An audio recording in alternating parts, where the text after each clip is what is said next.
Hi, I'm Eliana and I'm 32 years old. I do social media and event planning.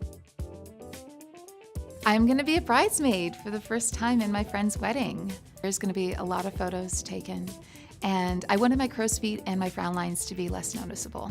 I found myself buying very expensive topical creams, and I wasn't getting the results that I wanted.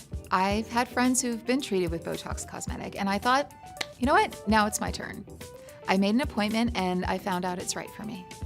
I wanted to know what to expect, and my doctor took the time to explain the treatment procedure as well as any possible side effects. So that made me feel comfortable. I started to notice my frown lines soften at about day 7. And it's been 30 days since my treatment, and I'm happy, very happy with my results. I can't stop looking in the mirror. I think my results are noticeable, but I don't look like I've had work done.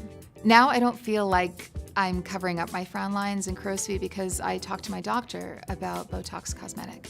I didn't do this for anybody else, and I did this for me. And when I look in the mirror, I still see myself. It works. I know that millions of people have experienced Botox cosmetic, but I had to see for myself. I'm so glad I did it. It was important to me that I could still make expressions and I can still frown and look surprised. Yes, I'd get treated again. For me, it was the right decision.